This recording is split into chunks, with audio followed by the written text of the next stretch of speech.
Do you feel like your business is running your life instead of the other way around? I'm Roy Castleman. I built multiple seven-figure companies, worked across continents, and coached high-performing entrepreneurs.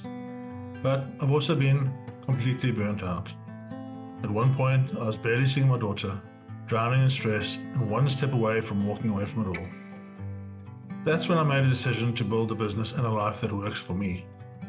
The journey became Elevate 360, a system to help business owners reclaim their time, find their energy again, and get back in control without sacrificing growth. And this podcast, Power Movers, is where I share real stories behind that shift. Each week you'll hear from entrepreneurs, founders, and leaders who've walked through the fire and come out the other side with clarity, courage, and a system that works. If you're ready to build a business that gives you more life instead of taking it away, you're in the right place.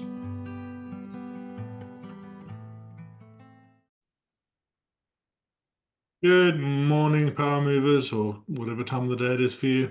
I'm here with Emily McSherry, who is joining us today to discuss all things business, entrepreneurship, AI, where we're going, and just to tell us a bit about our journey. Welcome, Emily. Great to have you here. Why don't you introduce yourselves and tell people what you do and how you do it? Yeah, thanks, Roy. And excited to be here on the podcast with you. So, a little bit about me. I'm the founder and CEO of Advize. We are a platform that's really solving the problem that we feel really passionate about, which is the fact that college students and even high school students, that's about 35 million students in the United States, are making all these life changing decisions about their career, college, without actually ever talking to people in the job, right? So you can imagine a college student, they're in a big class, and the majority of students go up to a professor who hasn't been in the workforce for years or has never been in the workforce. Or if they're lucky enough to have parents who are in the workforce, right, which is not everybody, those parents only have so much information to share, and it might not be everything for the student. So, bottom line is, we saw this big problem, and the way that it's being solved right now, or what students are supposed to be doing to solve this, is have live conversations like the one we're having today, interview style. You can call it an informational interview, a coffee chat. And I would say most of those conversations are being reserved for real networking to get into particular jobs, but they're missing the learning aspect because they take a lot of time. They take robust networks, and students, especially today, don't have the skill set, or they're getting a decreasing skill set and confidence to actually reach out and have these conversations with people.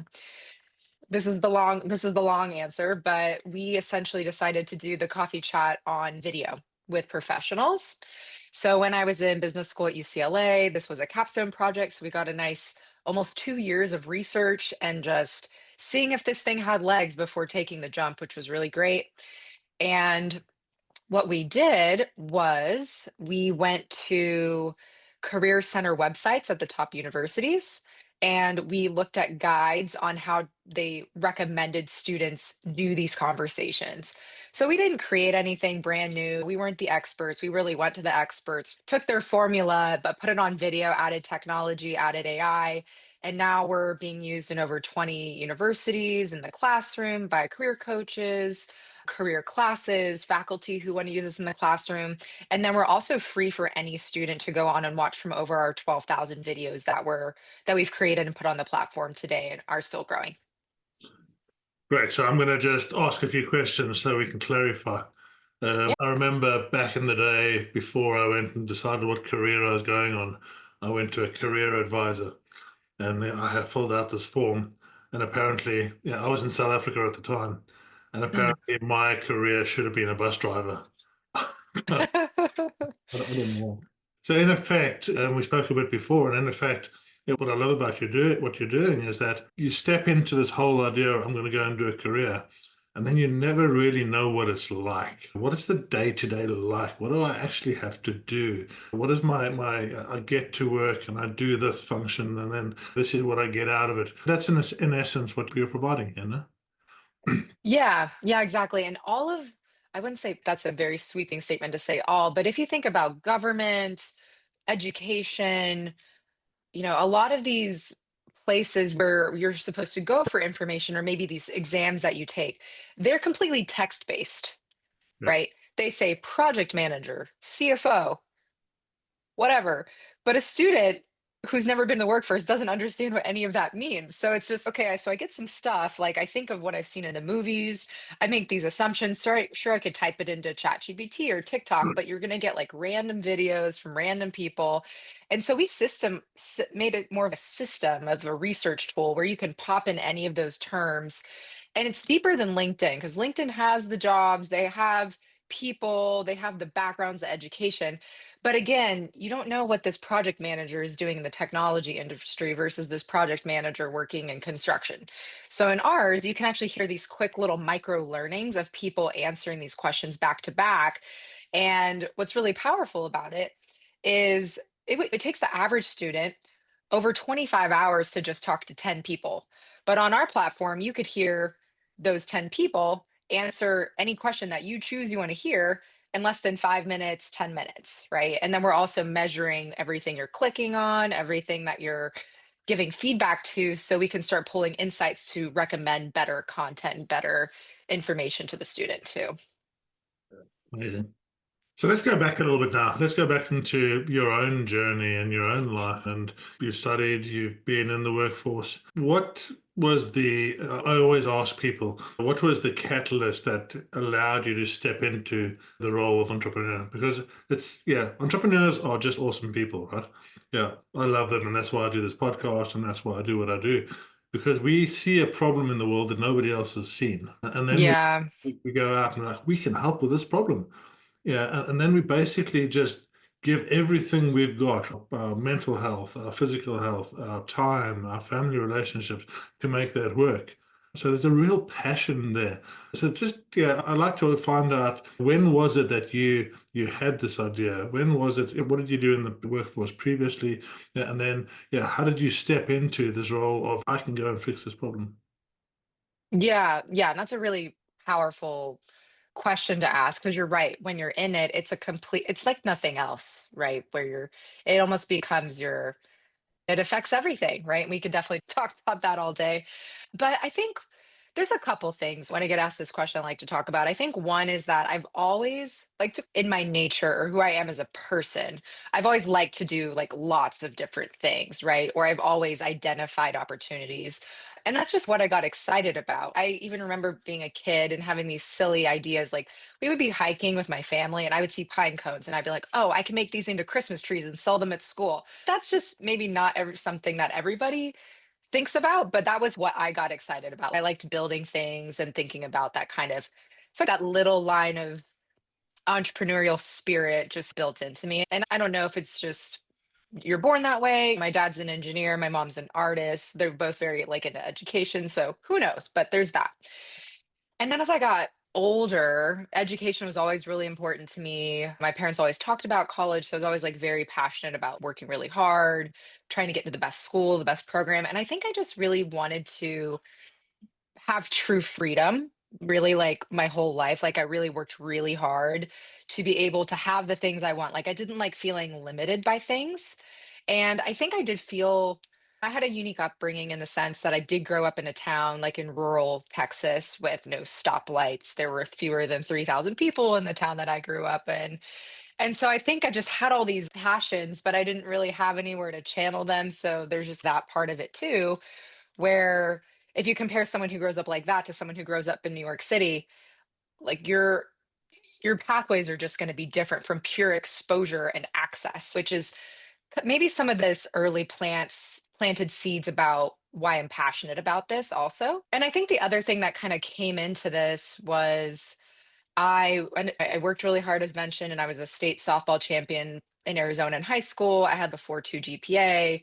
I ended up getting a free tuition scholarship to college. I was a double business major with honors. I did 5 internships. I talked to a lot of professionals, and I still left college feeling really lost and confused about my career, even though I was doing all the right stuff. And so I think I was just really drawn to this problem because it was like, I feel like I'm doing all the right stuff. I'm killing myself so I can get the best job and have my best life. And then none of it really added up for me. Yeah. And I know there's so many people have it way, way harder than I did. So I just felt like this is a big issue.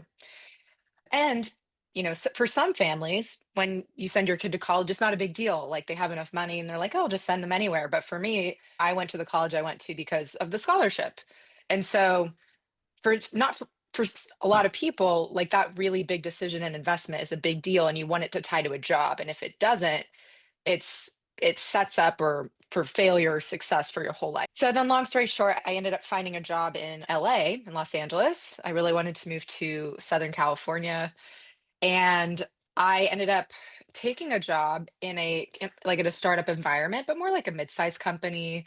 I was drawn to it because it was women owned and they were creating a new category, which was pretty cool. They were doing the gig economy of consulting. So basically freelance, really high-end consultants that our job was to find them project work across the Fortune 500, Fortune 1000. So as a 21-year-old kid, I was thinking, "Oh, I'm next to the former president of Disney Americast and Elizabeth Warren's daughter, and like they're women and they're entrepreneurs, and I need to learn sales if I ever want to have my own company, and I'm terrified of that. So I should go do that." And so that's how I got my foot in the door. But ironically, with all of that, I had access to some of the best talent in the world, some of the best professionals in the world, because some of them were making $5,000 a day on multiple projects at top companies. And I was interfacing with them and I was having to understand what they did. I was asking them questions. I had access to their resume, how much they make on things. And so that access and understanding and just talking to people, I realized, wow, if like I had this information earlier in some capacity, I probably would have made different choices. And all my colleagues felt the same way. It felt like getting this download of really special, unique information about people's jobs and their backgrounds. And people who go into recruitment or that type of industry feel that way because you're learning from people and just asking them questions about, tell me about your experience. Tell me why you did that. Walk me through that. And then but that's like the information you're missing in college, right? When you're making these decisions about your job. And then I spent about 7 years total in that kind of industry. I did spend about 4 to 5 years doing operations and learning and development and training, where I would train young professionals how to become career experts in different fields so they could recruit in those fields. For example, Roy, I don't know how much you know about Wall Street jobs, but let's say you're going to become a recruiter on Wall Street in the next month. I would essentially train you with a bunch of other folks. And one of the biggest things I would do at one of the largest recruitment agencies in the world that I worked at the time is I would just teach you how to go on LinkedIn, convince people to talk to you, and have you ask them very basic questions that ironically are the same ones you would ask in a coffee chat, right? Walk me through your experience. Tell me about your day. What skills are important for a job like yours? And then I think by the time I got to business school and we were just tossing around business ideas for our capstone, that's when I was like, I feel like we need this network of information but make it collected or designed in a way to bring it way forward when people actually need it. Because if you think about someone's life and these decisions you make earlier affect everything else. And so I think people are just making these decisions without knowing this stuff. So that's how it all came full circle. And I then, want yeah, to dig that's pretty much into how it a came full couple. circle. Yeah, I want to dig into a couple of things you said there. Yeah, something really that I've been trying to understand in my own journey and the people that I'm working with. You mentioned it earlier on, and this is this concept of freedom, right? And what does freedom actually mean to an entrepreneur? And it's a dichotomy of different things because you actually are free, but you're much more tied, right? So we go into it with this view of I would love to have the freedom to do whatever I want to do. And if you don't do it correctly, you become way less free than you've ever been before. But it still feels, yeah, it feels free in a sense that I'm making my own decisions and I'm driving my own destiny. I'm pushing my own path forward. And Yeah, I've got to a point, and I'm really blessed to be there, where my freedom means that I can travel the world. I love traveling. I love being. I just got back from Egypt, and I've been to France, and now I'm in Seattle. And next month or next year, I'm going to Mexico. And having the ability to do that is my freedom. And I've worked 30 years to get to the point where I have that freedom. And Yeah. now what I'm trying to do is I'm trying to shortcut that for people to understand, what does freedom actually mean? What does freedom mean to you, in the sense that you're now on that journey?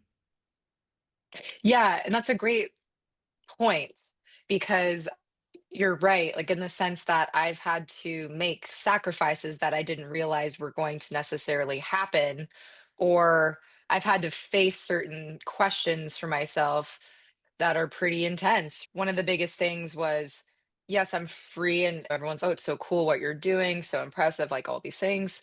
But definitely not easy, and the amount of time it takes to get to achieve your freedom, maybe, or at least the freedom I have in my head, is it's not overnight, right? Like, people think it's overnight or see that it's overnight because time passes strangely like that. But one of the bigger sacrifices that maybe not to everybody sounds like a sacrifice. I'm not like I wasn't living where I worked pretty much my whole career to be able to live, which for me was Southern California. Like, I had busted it and I had worked hard, gotten to a business school there. Like, that was like the life I had built. And then all of a sudden, when you're bootstrapping a company, that's not feasible. But to your point, it's freedom, but also at the sense like I'm not doing that thing that I want to be doing. So then, in a sense, it's if I just had a job, I could be there and like I would have that kind of freedom in that way. But then I wouldn't have my day to day freedom that I'm able to create with what I'm doing. And so I think ultimately it's not to me like doing anything I want to do does not mean having enough money to just do nothing all the time or do whatever I want. I think for me it is a lot of it has to do with like mobility, right? Like I don't want to feel like I'm tied to a life or an area. Like I feel like I want to be able to pick up at any time and change if I need to in any capacity, which might sound a little vague, but my husband and I, our families are in different parts of the country, for example. I don't want to feel like, oh, we can only be in this one area because that's all we can afford and that's all we can do. And then I have to get a job in that area and close myself off. Like I like being able to create the life that I really want and get the things that I want, and not in a more like in an abundant way, I would say. And then for me, I just feel like I know how hard I've worked and also the opportunities that I have and the momentum I have that a lot of people don't get to. So I feel like it's almost like a responsibility to carry that through. And also, what I'm doing is not, I don't know, making mice and selling them or hats or something, right? It can have and it will have a lot of impact on a lot of way things can get done in education. So I'm just very passionate about that. And so if I can have my personal freedom, but then also create this movement or company or way to positively impact a lot of people while I can also have my freedom, that's just always been my dream.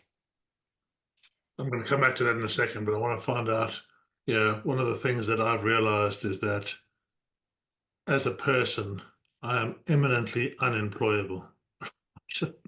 Yeah, I was lucky. Yeah, early on in my career, I went through a few different jobs. I started my very first company maybe in 1992, where I was working at a mushroom farm, Hmm. and just as a packing shed manager. And I started. I was there for 3 months, and I started taking mushrooms home and I was selling them door to door. And I started making way more money doing that than I was doing. Yeah, and that kind of got me on the entrepreneurial journey. I was making 1,500 Rand a month in South Africa as my salary. And then 4 months after I started selling door to door, I was making 10,000 Rand selling mushroom. And I was like, okay, so that was my initiation, as you were, into that.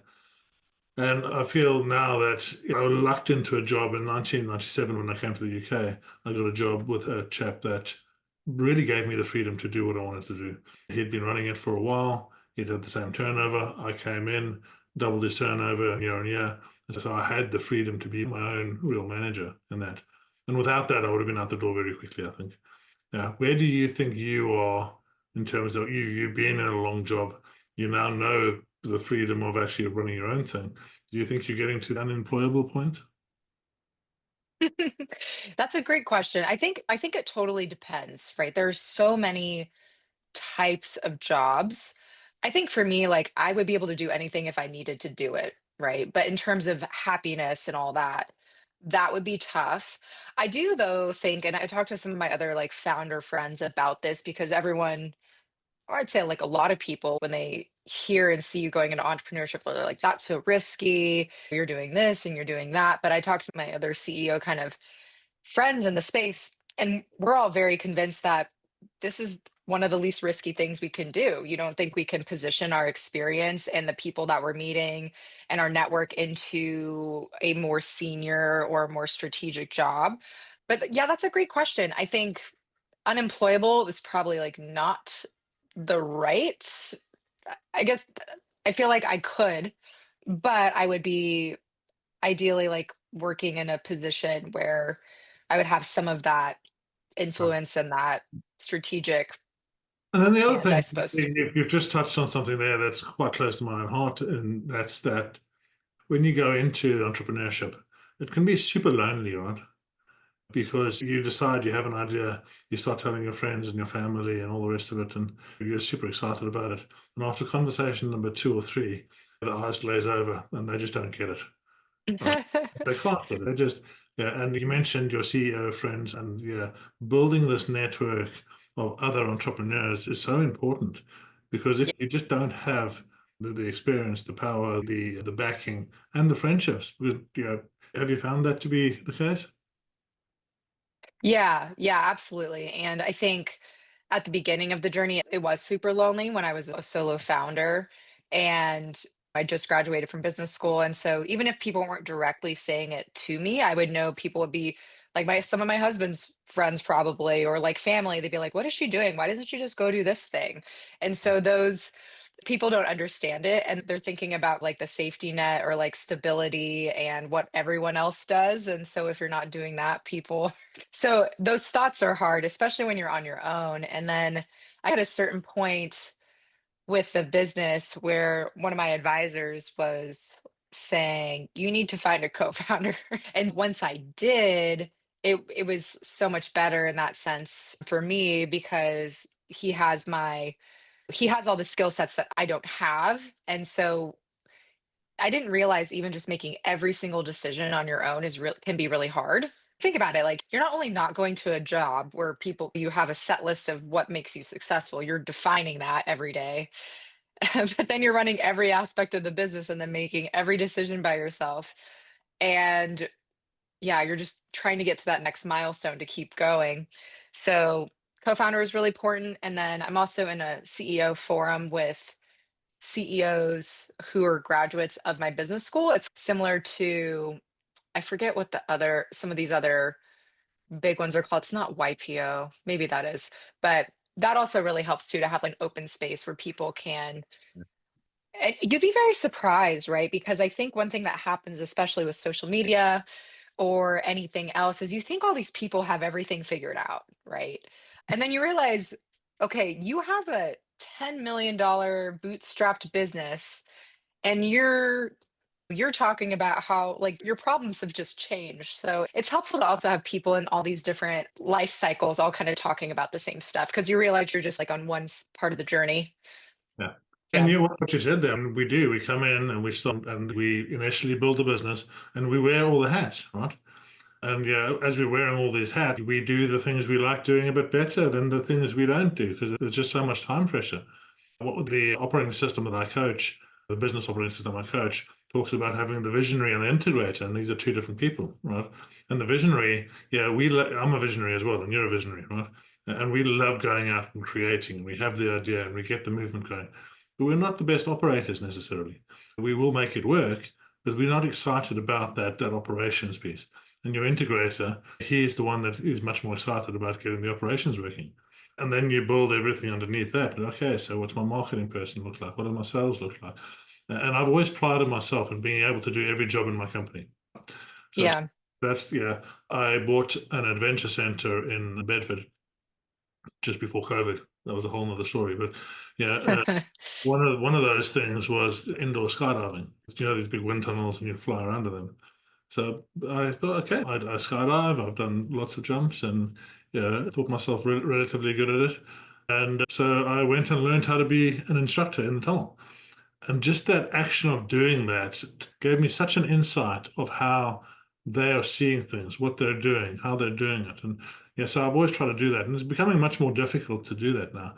But yeah, at the stage that you're at, are you able to do everything that's in your company?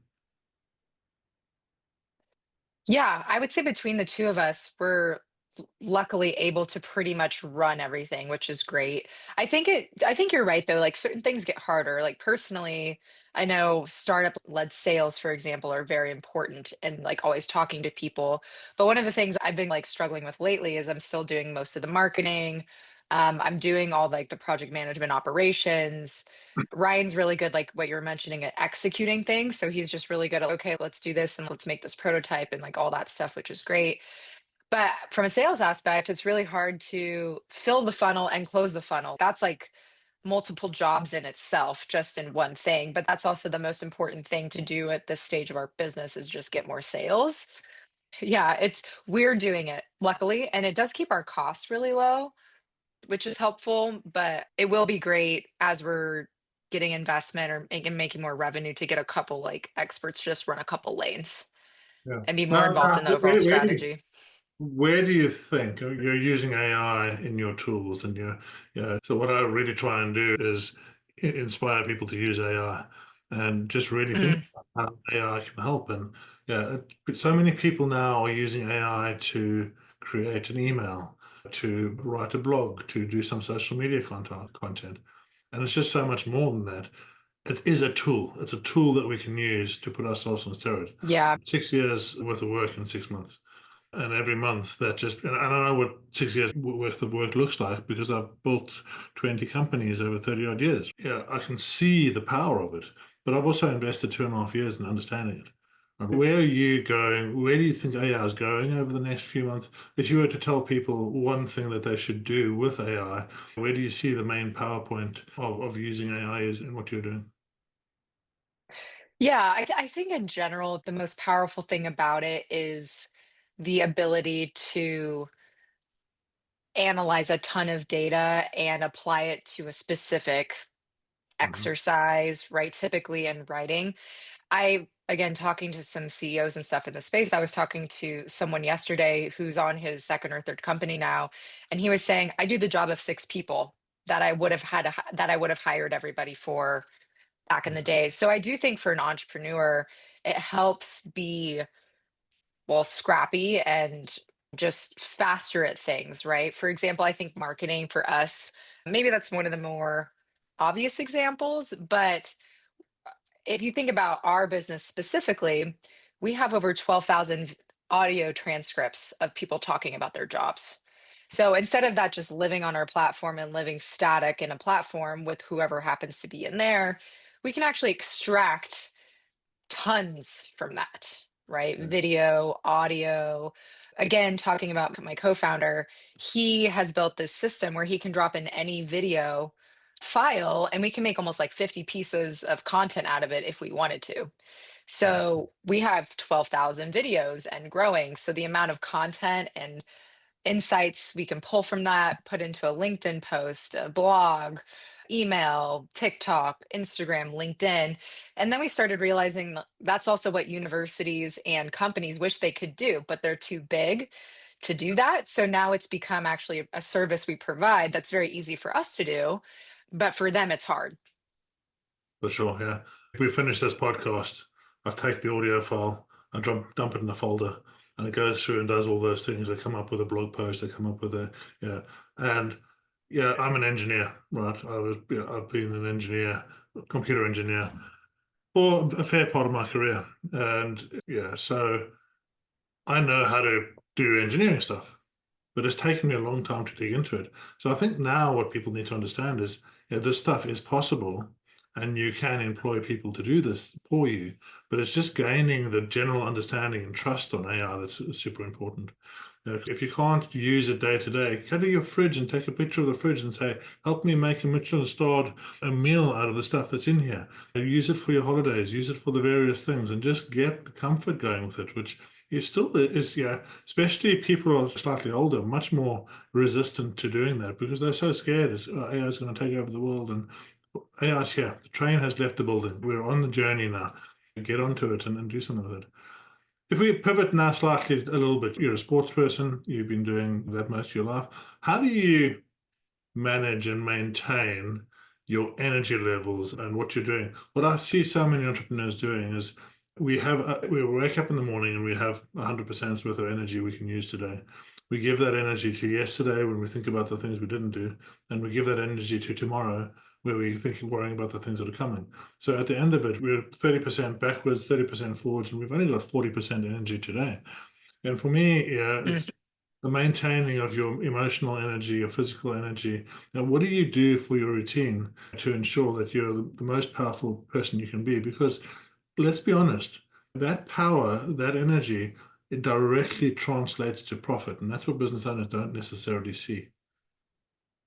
Yeah, it's a constant management of this, right? I think so, again, some people, or even I do this, right? Like I look at Sarah Blakely or these self-made, super successful people, and you just think they wake up every day like perfect, right? But in reality, like being a human, you wake up like even today, I didn't feel that great this morning. I didn't have that energy, so you need to create it yourself. And also, like, knowing when to actually take a break, I think is important too, and not just always forcing yourself. And I think that in itself is something that I struggled with as a competitive athlete growing up because I would always just push through anything.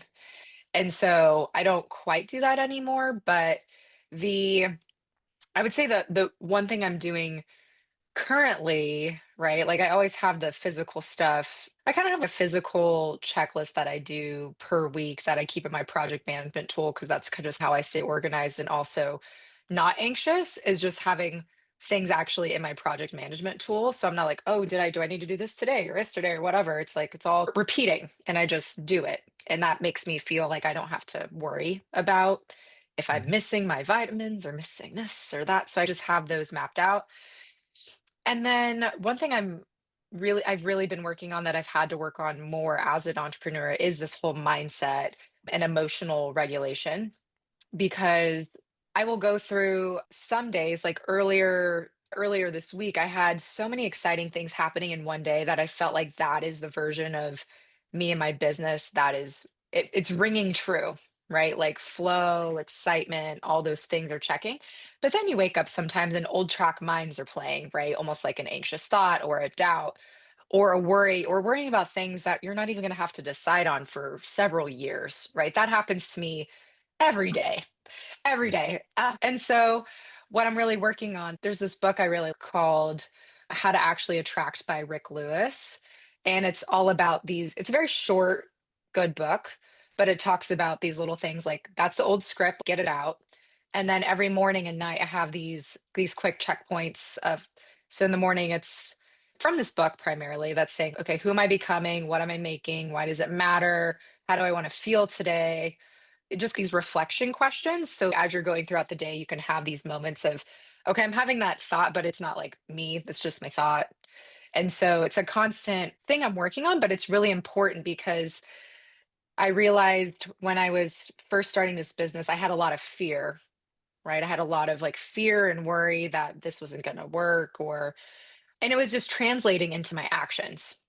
People aren't going to give me money if I am acting like that version instead of the version of me that's maybe 10 years out. So I have to do a lot of work of, okay, what does that version that I'm becoming do, look like, talk like? And like tapping into that is helpful. But it's definitely not a perfect system, but it's something I do every day to Have you, continually like level up. have you looked at breath work and meditation, stuff like that? Yeah, I used to be very much into that like earlier in life. Like I've definitely done some. I was actually doing a lot when I was physically trying to feel like just present. And I think I did a lot of it to where I feel more naturally like that. But I do enjoy it and it's good. My tip for the And they're top. tied together. Yeah, Yeah, they tie together with what I'm talking about. my tip for the top is what I do is I get up, I do 20 minutes of breath work, and then I do 20 minutes to half an hour meditation. Then I go into my physical and my ice bath. And what I've found for me and so many of the clients I work with, that 20 minutes of breath work is a real way to bring me back into the moment and to get rid of the messy mind and Yeah. the present. So yeah, maybe have a look at that. Yeah, it's worth digging into. So I can send Do you you. do this? Yeah, do you do simple like breath work or what do you do? I'm a Wim Hof instructor. Mm, Yeah, mhm. I've got level two Wim Hof instructor, and I was just blown away. Well, I was 49 years old when I learned how to breathe. Yeah, it's It's, pretty it's crazy. yeah. So I do 4 or 5 rounds of Wim Hof breathing in the morning. Yeah, so I love a shortcut, right? I love a shortcut, and Yeah. it's a shortcut, right? It's a shortcut. That breathing allowed me to meditate. My mind was always way too busy to meditate. Yeah. Like, going 10 different ways. But when I've done the breath work, yeah, the meditation works, right? And then I do Yeah. Joe Dispenza meditation because I love the way he teaches and I love the way, that he ties. He's done so much scientific research on why this works and how it works. And I really believe that if you understand something, then you can engage with it. So that for me was, and I couldn't have done his work until I'd been on the journey of wellness and on the journey of Wim Hof. Yeah. Yeah, for me, Wim Hof actually saved my life. Yeah, in terms of I'd bought this adventure center. It was, during COVID. It obviously became a really painful thing. Mentally, I was just in a total hole. Yeah, and I climbed up this 130-foot tower, ready to jump off at 4 o'clock in the morning because I just had enough. I was going to lose everything. 3 IT companies and this, and I did 3 rounds of Wim Hof breathing, and that was enough to bring me down. And after, when I came down, I actually went and signed up to become an instructor because I thought this is important. Wow. Yeah, and so having that capacity, and now I teach it at one of the best universities in the UK, Cranfield University. I do a course there every 6 months. I do a course there for high performance business owners. So I think it's super important to understand all the tools that you have in your toolbox. I love what you're saying about you read this book. Another book to read if you haven't read it is The Four Agreements. I Uh, haven't read it. Look it up. Four Agreements. Miguel somebody or other. Yeah, I'm not very good with book names. It's such, yeah, understanding why and how we do things, understanding what the mentality behind it is. Hmm. It just gives us the ability to step away from it. And yeah, for me, breath work, yeah, really something worth looking into. Yeah. Yeah. Yeah, I need to bring that back, I think, because I think during COVID and these other points in my life, I think when I was just feeling like not great and pretty stuck, that's when I think you're motivated to really try some of this stuff. And then you start feeling better and it falls off for me, I guess is what happens. I go through periods of time where I'm very focused, very doing that for long periods of time and I have all these great results. And then, yeah, I don't know. I either just change it up or maybe I start feeling better, feeling different. But I've definitely felt, I think what one thing that's helpful to do is when you are doing stuff like that and you write down how you feel afterward, then you know it's a fact, right? Even if you don't feel like doing it, you do it, you feel better. You should do it if it makes you feel better. Yeah. I, my first experience with meditation, which was breath work, but not quite as just focused on breath because you're obviously breathing as you're meditating, was right after college. I was working in this my first job and I was having a really hard time. I was living in LA, paying for everything myself, but half my money was going straight to rent. And it was just a really tough time because I don't know. I think also right when you get out of college, you think, oh, I did all this work. I'm going to have this career and all these things. But then you start at the bottom again and you're an adult for the first time and it's a really challenging time. And then I remember just going through this 20-year-old crisis of who am I? What are my values? I started getting really into that. But then when I read, okay, why do I feel so bad in the morning or like anxious in the morning? And then people say, you should try to meditate. And that's right when Headspace came out. So that was like the first time meditation became more of a wide known thing. And then I realized, so I started trying it and I realized I was never present. And then I was like, what is happening? I was because I was just such like an outward energy person where that was my answer to everything was like do more, work out harder. And it was never like filling myself up. It was always like the more I do, the more successful I will become. And that wasn't true. I was running myself into the ground. Yeah. And I also wasn't present. I realized like in those moments that oh my gosh, all I'm thinking about is the future at that age. I was only thinking about the future And I was even like mindlessly grabbing snacks or mindlessly making decisions. And I was wondering why I was forgetting things. And so I did a lot at that time, a lot Yeah. at that time. Yeah. Yeah. And that I've been pretty lucky. One of the things that I do is the being in the present moment. People think, oh, you skydive and you're just such a thrill seeker, and it's not like that. Yeah, It's the first 100 jumps, yeah, but the next 2,500, not so much. a lot. The thing is, when you get out of the airplane, when you step off the edge, you have to do the minimum amount of work to live. And it's the only sport in the world that you do that. Every other sport, you have an expectation of living. Skydiving, you have an expectation of dying. And then you do the minimum amount of work to live. But it puts you so much in the present moment. You cannot think about anything else. Yeah. Having even that 5 minutes, 60 seconds of free fall, and then 5 minutes on the canopy, just being in the present moment for that 5 minutes is so healing to your brain. It is just so healing to your brain. And that's where I've chased and chased. And that's why when I do the ice bath and I do free diving and I do other things as well. And the thing Yeah. I want to all bring me into that present moment. Yeah. And that present moment is just so powerful. Well, and that's what I find interesting about the research with Wim Hof method or these other things when it comes to PTSD, depression, etc. Because I've seen patterns of people getting very into these things, and I think it's because of what you're talking about. They can't have anything else override, right? If you're rock climbing on a mountain, kind of like the skydiving, right? I've seen that heal people Yeah. they are struggling with everything else, but they're addicted to this intense thing because that's all they can think about Yeah. and Yeah. that's all they can do. And so I've seen it heal people. The same with like breath work and Mhm. probably other things. Or if you've probably heard of Tim Ferriss and he talks about if you're feeling really bad, sign up for karate at 6 a.m. the next day. Guess what? You're not going to drink. You're going to go and it's going to kick your butt and then you're going to feel great. Yeah. you know. So, his So book, Tools for Titans. Have you read that? I have it and I've read a little bit, but not the whole thing. It's like this big, and that was Mhm. actually when I had a skydiving injury on my shoulder. I had a dislocated AC joint, and I'd had it for 5 years. And when we got into COVID, yeah, I wasn't moving as much, I wasn't doing as much, I wasn't doing yoga and stuff, and I lost the use of my arm. And they told me it was 4.5 months recovery from the operation. And I was like, I'm not doing that. I just don't have that time. So I read everything I could. I found Tim Ferriss's book, and in chapter 4 is actually Wim Hof, and that's how I found Wim Hof and went through that process. Oh, okay. There you Yeah, go. yeah, yeah. But also the Tim Oh, go ahead. Sorry. No, just a really good book to have a look at or listen to on Audible. Yeah, Also, listening to his podcast when I was younger also ties into what I'm doing now with Advise because I saw people like him having these movements of basically collecting other people's knowledge and making that really valuable. So we do the same thing, but it's just all focused about jobs and like what people do. Because if you hear a couple people on his podcast or anything else, or yours as well, right? You hear people can pick up on trends from a couple people. So we apply that same idea, but we just do it for interviewing yeah. professionals to pick up on different trends. I love that. I love what you're doing because I think yeah, it's so unusual to find a something that needs to be done that's not being done, right? Yeah. Yes, which is exciting. So really awesome.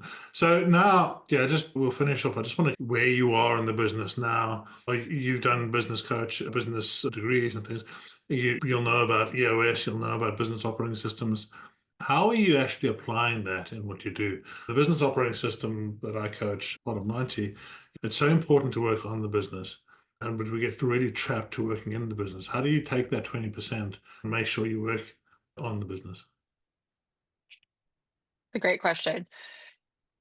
In terms of where we are, I think the big thing at first was okay, we need to build a prototype, right?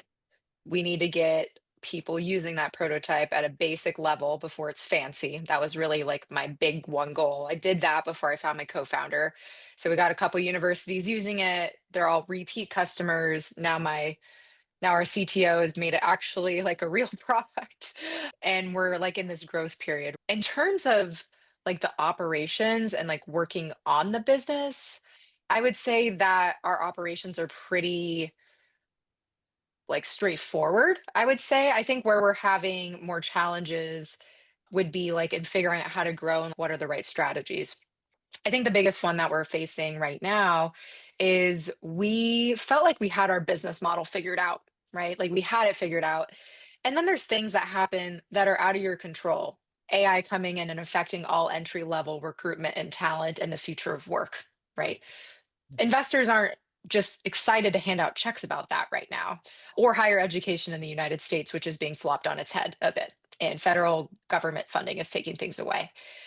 And so one of the things that we've always found challenging is that we our mission is really almost like a nonprofit mission in the sense that we are free and want to help students, but students aren't the one paying for it.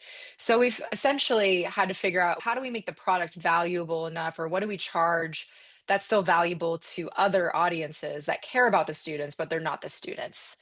And so scaling that is interesting. And that's what we're trying to figure out. And scaling at schools with the small team, because everyone's like, you have a business, just go bootstrap and sell. But the other thing is I can't wait 5 years to pay myself. So we're like, we need some funding to accelerate. We've done a lot of stuff. And so we're just at that point where we're like, we need some fuel on the fire. We need to accelerate things a bit because doing all that with two of you is hard. But I also think working on the business, we I don't know. I wouldn't say like we set aside a specific time or anything to do that, but I would say we're always my business partner and I talk every day and we're always making sure we're having the right North Star. And if there's something we really need to tackle, we'll set aside the time and like really talk through it to make sure Well, everything's tracking toward yeah. the right thing, the right stuff. Have a look at 90.io. I'll put a link in here as well for Mm, people. 90. There was a book a few years ago called Traction, which was Gino Wickman, worth reading as well. And he has operating systems called EOS. I teach an offshoot of that, as it were. So it's BOS. And it's really just about what are the 9 core competencies that you need to understand. Yeah, and how, what are the concept, tools, and disciplines to allow you to do each of those correctly. So when you're hiring, when you're growing, when you're scaling, when you're exiting, you have everything in place. So somebody comes along and looks at the business, and you and your partner aren't sitting there being the only ones that are making it work. The whole thing works without you. And for me, it was so formative. I had 2 IT companies I was running, and somebody came to me and said, I want to sell you my IT company. I was like, 14 hours a day, 7 days a week, can't do it, sorry. And I went out and spent 100K pounds on a business coach. And it changed entirely how I see the world. That was 10 years ago. And I've used it ever since. And that those acquired the third company. And I now work on those 3 companies 5 hours a week. Yeah, this company. So have a look. I'll send you some stuff across as well. But yeah. have a look at EOS Traction. Have a look at 90. Yeah, and just actually making that 20% time that you're spending working on the company, but working on the things that you know about, can at this stage where you are, can make a massive difference. Well, it really can. And we have to, as entrepreneurs, and my mission is to help you live the life you love. And what does that mean? What does it mean for you? It's going to be different for every person. But getting to the point where you get stuck in and you grow and you scale and you don't talk as much to your family and you're just so deep in it. Yeah, that's the real risk of the journey. Right. Having all the tools that are, there's hundreds of thousands of people that have gone out and they've done this and they've grown and they've scaled and they've done what they need to do. So let's take their knowledge, let's do what they say. And I think that that's just such a, yeah, the AI world, the way that the world is going, all the things that are changing. How do we pivot? How do we look through your strengths, weaknesses, opportunities, and threats? How do we make sure where we are? This is all business operating system is a system to operate your business rather than the operations, which is how to actually deliver your business and work in the business. And that's it's a concept that the big companies use. If you went to one of the big four and said, come in and teach me, they'll teach you this stuff and making that available to the small businesses. That's kind of what I'm passionate about. Is like, okay, small businesses. There's 99 or 999,000 small businesses in central London. Right? Yeah, no, it's insane. There's so many small businesses, and Yeah. we just don't have access to all of that. Not all of them can spend 100,000 on a coach, right? So Yeah. do we get that right? How do we make sure that knowledge is available? So now we're going to wrap up. We've been going almost an hour already. Think about that. Right? There we go. What would be the one thing you're on this journey, you're successful, it's starting to grow. What would be the one thing that you would tell people thinking about starting their own company to do? What's the one I talk when I take people in your Mhm. life? I say step and go. Right. Yeah. What would be your advice? Yeah, maybe two things. I think if it's something that you are thinking about a lot and you're drawn to, and when you finally start it, you're going to wish you started it like a long time ago. I don't think there's ever really a great perfect time to just start the thing. And once you get on the journey, you're like, oh man, what could I have done if I just started this a couple years earlier? If it's what you want to do, you should go for it, right? I think that's first and foremost. And then to anyone who hears that advice and they're like, that's not reality. I have a family and I need money and all that. I get it. But you can also start something in a small capacity and test things out. You don't have to go from 100 to 0. That's what I did with this, and that's also what I talk to other people about is you don't have to quit your job today and do this 100%. Have some sort of prototype and see if anyone bites. Do some research, talk to your ideal customer and see if you get over 80 or 90% of them expressing that they have the problem that you are going out trying to solve. Get some evidence rolling in your corner. That's not a full-time job. That's not even a part-time job. Yeah. Give out some gift cards, talk to some people. And I think that's a concept that you don't necessarily know about unless you look for it, but you do need people before you do anything, you need to know there's a problem consistently with a group of people. And I think if you can do these like mini steps to give you some confidence, what I used business school for this research, that gave me the confidence to go for it because I knew it wasn't like a guess or a random desire. And I didn't just go build something and be like, hey, do you want to buy this thing I spent all this time on? It was an opposite design of talk first, ask, then design. So the lean startup method, right? Yeah. So Amazing good advice. Thank you very much. Thank you for joining us. And if anyone wants to get hold of you, I will put all your information on the podcast and the various locations. But where's your preferred method, Emily? Yeah, email or LinkedIn's fine. So my email is emily@advisehub.com. So that's advise with a Z, HUB.com, or very active on LinkedIn. So feel free to add me there. Pleasure. Thank you very much for your time. Thanks. Bye.